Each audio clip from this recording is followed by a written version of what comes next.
Shalom, shalom, Israel. First and foremost, I give all honor, glory, and praise unto YAHAWAH, YAHAWASHI, YAHAWASHI, double honor to the elders and apostles, great millstone. Shalom to mighty Akim, who are diligently waiting to be delivered from this final captivity, as well as the speckled bird that may look like the other nation, but are actually Yasharala. This is for the Kabbalah community with another lesson. Today's lesson, basically this, I'll enlarge it so you can see. Man says he was voluntarily paying his baby mama $300 a week, $300 a week. But after asking for 2 months to recover financially, she filed for child support and was awarded only $13 a month. So he was voluntarily saying, "Hey, I'll pay you $300 a week. You know, this is for the kid, X, Y, Z, whatever." But instead of, and when the cost was starting to hurt his pockets financially, like saying like, "Hey, can you give me some time to kind of like, you know, recover from this?" And basically, what happened as a result was she ended up getting, or she was trying to, trap him into giving her trap. She was trying to trap him into giving her more money, but instead, the court called LAWAYA ended up saying that, "Oh, we're only going to give him, we're only going to give him, we're only going to make him pay $13, something like that." And I guess I'm going to assume, all right, that the $300 a week, because, you know, let's just say that's four times a month. That's 1,200 a month, was clearly, you know, accumulative in the court ruling in his favor, where, you know, he's not going to be able to really do anything for the kid. It's if he is, you know, broke and stuff like that. But because she was so evil and vile and malicious, she couldn't think, "Oh, maybe let me actually like have some common decency to give him a chance to breathe." All right, let me give him a chance to breathe or whatever, stuff like that, because clearly I'm getting money from him. But rather than thinking, you know, let's work as a team, rather than thinking, "Oh, let's do all this stuff," she thought, "Oh, I'm gonna ruin him. I'm gonna do this. I'm gonna make him do this, that, and the third, whatever." And then this is the end result of what happened, where she's now getting even less. So I would assume that whenever, when it comes to the money, the processing, probably just does not even, or what I would do out of spite, if that was me, I would just completely stop $300 a week, which already $300 a week is kind of crazy. But anyway, I would just, you know, only pay the $13 a month, and then just take the kids to make sure that they're good with me. Of course, like that's the type of thing that, you know, me personally, I would do. I would obviously make sure that my kids are taken care of and they're good. But, you know, it's like I would not want to trust her any more of the whole kids thing, because that is just evil that she just thought of this. And this brings me to wanting to talk about to talk about a lot of these other things, because this is a part of a bigger issue in terms of people trying to use the system. No, let me correct myself. People trying to abuse the system. People hear certain things, they know, "Oh, well, I can do this, or I can do that," and whatnot. But rather than taking the time to think, let me have a bit more self-control, let me have a bit more leniency, let me have some common decency to have respect for someone. But instead of that, you have this wicked ass, "Oh, you're not doing things, you're not being perfect, you're not doing all the stuff X, Y, and Z. Well, I'm just gonna ruin your life." And that's the thing about, you know, Eve more specifically, where they don't know anything about grace. It's only if you are not perfect 24/7, they will make any excuse to do something evil. They will make any excuse to and even when you are, for the most part, perfect, they don't care. They will still try to ruin you, and that's the thing where so many brothers have been elder brothers. Let me correct myself. Elder brothers have been saying, like, if you are a man, the Lord just it's just not worth it to be dealing with people like this. You just have to kind of steer clear. Where the fuck? Of course. You just have to steer clear from these types of demonic ass people. Okay, and you know the specific people, which I'm not gonna lie, me personally, I don't know. I don't know enough to say who all the people that applied to it, but all I know is that me personally, I would, if I had to give advice, which I'm probably not the one that's qualified to do so. But if I had to give advice, I would definitely say, if you are a brother that's in this truth, okay, no matter what you look like, whether you look like a so-called Edomite or so-called black man or a so-called Hispanic man or Native American, whatever, all right, doesn't matter what you look like. You could be an Israelite, all right, and I'm only speaking to the Israelites, of course. Now, there is a diaspora that looks at the other nations, and I try to keep them in my mentions. But, so, when I mention stuff like this, so I'm not just talking to someone that looks like a so-called black man, all right? I'm talking to someone that looks like a so-called white man, a so-called Hispanic, Asian, whatever, all right? Now, again, as I said before, if you are an Israelite and you are dealing with a woman, I would recommend, again, I only know to talk about this specific section. All right, I recommend do not affiliate, do not associate, do not marry, especially keyword marry, or have kids with a so-called black woman. I wholeheartedly believe that, and I absolutely agree with any brother that's also saying not to do this simply because this is this is what you sloppy get it.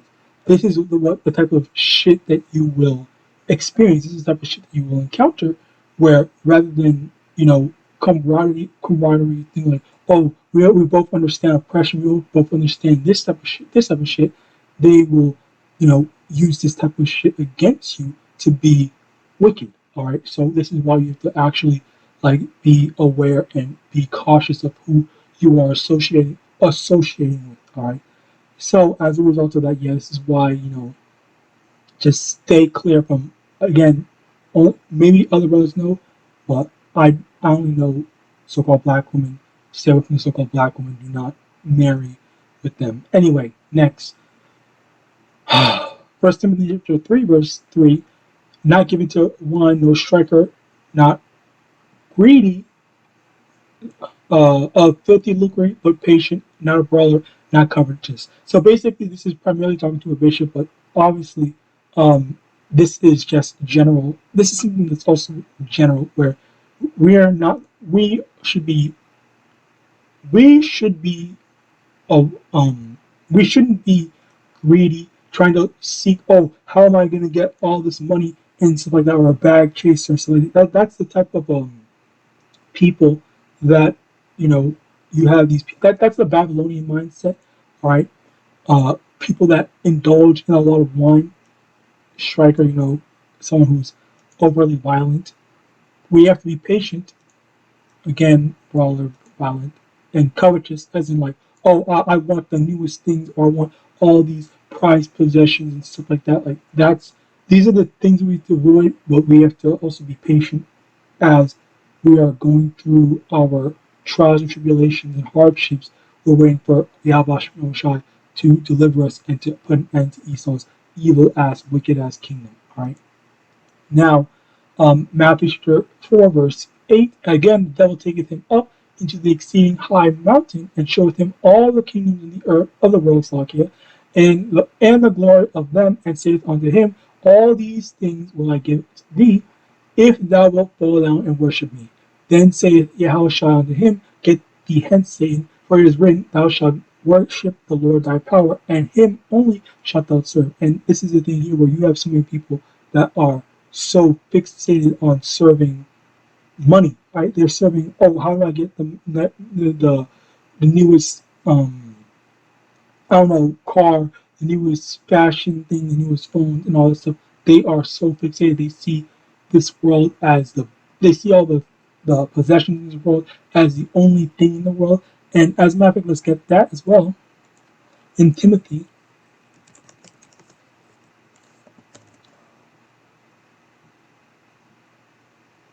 1 Timothy chapter 6, verse 10, for the love of money is the root of all evil, which while some coveteth after, they have erred from the faith and pierced themselves through with many sorrows. Basically, because they love money more than anything else, you know, they their judgment gets impaired, and they don't think, okay, well, if I am so fixated on this, I'm not going to think about what YAHAWASHI wants. I'm not going to think about what I should be doing or how I get right with YAHAWASHI. So as a result of that, this impairs my judgment. This makes me not, do what I should be doing, and instead of doing what I should be doing, I'm now fixated on the things that is temporal. All right, and it says, as it says in 2 Corinthians 4, verse 16 to 18. Okay, we're going after things that perish rather than the things that are eternal. All right. Proverbs 1, verse 19. For their feet run to evil and make haste to shed blood. Surely in vain the net is spread in the sight of any bird, and they lay wait for their own blood. They lurk privily for their own lives. So the ways of everyone that is greedy of gain, which taketh away the life of the owners thereof. And basically, the thing here is how the greedy people, the wicked, they are so fixated on how do I make money, how do I continue to expand my possessions and stuff like that. And as a result of that, they end up destroying not just the people around them, but their own lives as well. So now she literally destroyed her life. So instead of getting 300 a week or 1,200 what's it called, 1,200 a month, all right, 1,200 something a month. So now you only have $13 a month. And who's suffering as a result of this court order thing? Because you instead of you pay instead of you getting 300 a week, because of your greed, now you got $13 a month. And obviously this doesn't always happen. This does not always happen, but sometimes when it comes to YAHAWASHI, the Lord's going to take care of His righteous servant. That man was taking care of his kids, doing the best. And I'm not going to lie, I don't know. I'm not an expert on this whole child um, child support services, but I definitely know that sometimes, keyword sometimes, if you don't get a feminist ass judge, what the judge does is they realize that, hey, this man is actually taking care of his kids. He's actually doing a good job. This woman is just a demonic ass bitch. So what I'm gonna do, I'm gonna fucking do something. I'm going to stop her from being able to fuck him over and stuff like that. And it is stuff like this that helps these men out. All right. I'm not the expert, but that's just the things I've heard. If you've seen that, what's it called? I forgot that woman's name, but there were some judges that were in, I don't know, some husband's wife court, something like that. I don't know. Um, where yeah, like there are some very bad judges. There was this one judge that I think people were watching how she was handling the situation, and it was really bad because I didn't really fully understand what was going on or how the thing was, but I was watching the stuff, and a lot of the people were explaining it in the comments. They were saying like she's in the wrong. Like there was the way that it works is X, Y, and Z. And while I didn't understand it fully because I didn't really fully understand, not because I'm dumb or anything, but it's just like I didn't really pay too much attention. But what happened was that they were just explaining in the comments that she was wrong. works this way, it works like this. But because the dude was just getting so mad and getting so frustrated from her lack of understanding, he just basically ruined his chances of the thing. And she just said, "Oh, you're being held in contempt of court or whatever," and stuff like that, because simply because she didn't understand how we was explaining it or what was going on and stuff like that. Anyway, again, I don't know these people's names. I don't know these judges' names. But it was one of those TV judges, those show judges. It's for entertainment purposes, obviously. It's like definitely for entertainment purposes, but I'm pretty sure it was a real life court case. But yeah, again, like a lot of the stuff, and that's the thing about this. Like, it's the thing about Esau is that they really just make things like this like a entertainment. Like, it's for entertainment. It's not really for any sort of like, let's get this stuff done. Let's do things the right way. It's more so, oh well, we want views. We want money. We want to monetize these different things, and that's what they end up doing. Right. Proverbs chapter 10 verse 2: treasures of wickedness profit nothing, but righteousness delivereth from death. And again, this is another thing where when you are wicked, you're profiting off of being a wicked ass devil and evil person. All right, this is it's only so long until Yahawadah ends up destroying you. Let's get this. Sirach 9 verse 11: and be thou envy not the glory of a sinner, for thou knowest not what shall be his end. So don't be saying, "Oh, I'm jealous of this devil, I'm jealous of this wicked person," and stuff like that, because you don't know what Yahweh has in store for him. You don't know how the Lord's going to deal with him. Okay, it's going to be a lot worse than the hardships that you're going through now. All right, as a matter of fact, let's prove that over here.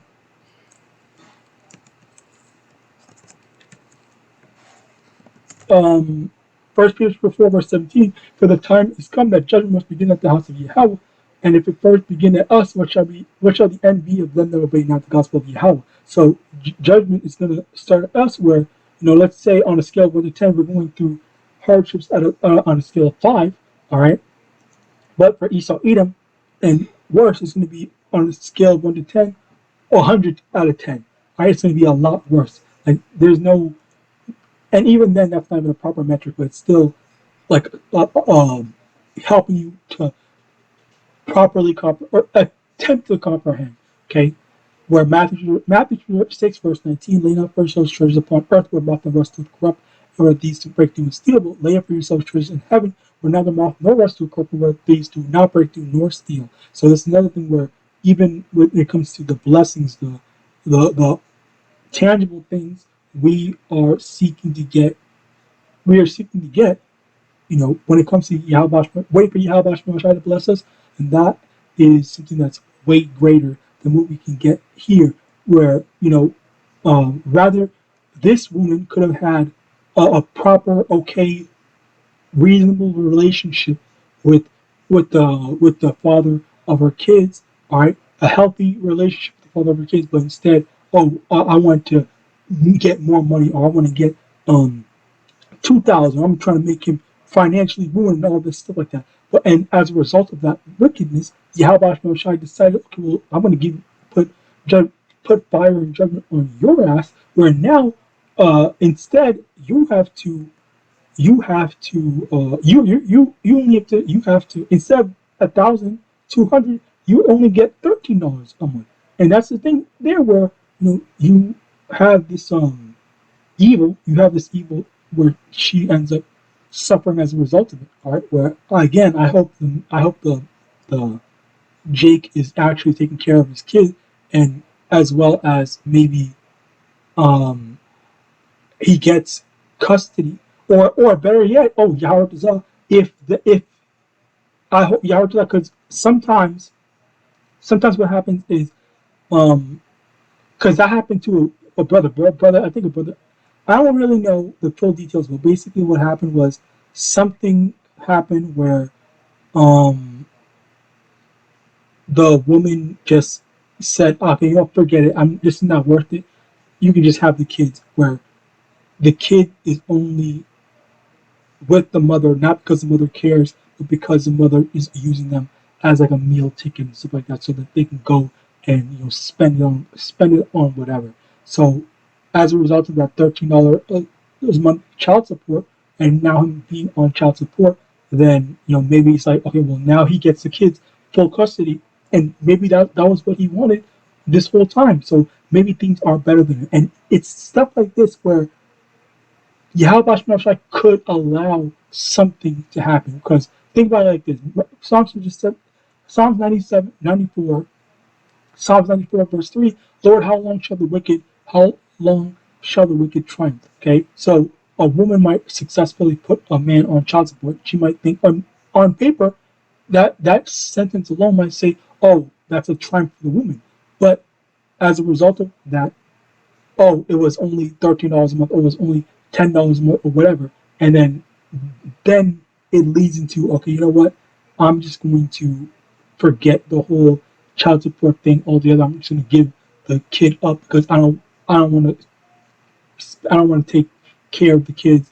I don't have money for it or whatever and stuff like that. So he can just have it since I'm not gaining anything from it. So it's through this temporary triumph that the Lord makes it so that the man is able to it to find some sort of victory. But again, it's temporary, and it's the temporary triumph. And it's again faith in Yahawadah that he makes these things work out and be better. So Proverbs 3 verse 31, and be thou not the oppressor, and choose none of his ways. Okay, where again you see how you might see how, oh, look at what she's doing, or look at how she's oppressing you, trying to make you the villain, or whatever in this situation. In the situation as is, I'm sure what was going on when he was actually in the courthouse and talking to the judges, so that maybe at first it might have seemed like he was going to be in a bad situation, was about to be demonized and all this stuff as they normally do. But then when everything came out, and then like, oh, hold on, now we're starting to see what's going on. Now we're starting to see the truth. The truth is starting to come out now, and then now it's like, okay, well, now we see who the true villain is, because all the truth came out, and then now we're on your side. We're gonna help you out. We're gonna do this and the third. So, like again, like I don't know. I'm wondering like what is the thing. I wonder what the follow up is to this. I'm not really worrying too much because number one, I can't find this. I'm not gonna be able to find it because there's no name, there's no stuff or whatever. But or maybe in the video that he has a follow up, or maybe he actually explains it. But that's just how stuff goes on, because you never know what happens, what goes on, and all that stuff. But anyway, Proverbs 4 verse 16. For they sleep not, except they have done mischief, and their sleep is taken away, and unless they cause them to fall. For they eat the bread of wickedness and drink the wine of violence. But the path of the just is as the shining light that shineth more and more unto the perfect day. The way of the wicked is as darkness. They know not at what they stumble. Now I wanted to get this. I want to highlight this because this is very beautiful. The way of the wicked is as darkness. They know not at what they stumble. This demonic ass bitch, she thought, oh yeah, I'm gonna go take this dude on child support and make him pay me even more and stuff like that. And then the irony of it is that while in her path of darkness, through the spirit of YAHAWASHI, he made her spring up a trap on herself that she didn't even see. She thought that it was going to be good, it's going to be fine, but then lo and behold, it backfired on her, where this dude gets to, relax. Right? He doesn't have all that responsibility on him anymore. Call Allah. This is how amazing, the Lord can be when He's just like taking care of people. All right. So yeah, with that, praise systems of the Father, we give all honor, glory, and praise unto Yahawah, Hashem, Yahawashi, Hashem, Kwakadash, to be honestly, others and apostles, and son of God, Shalom.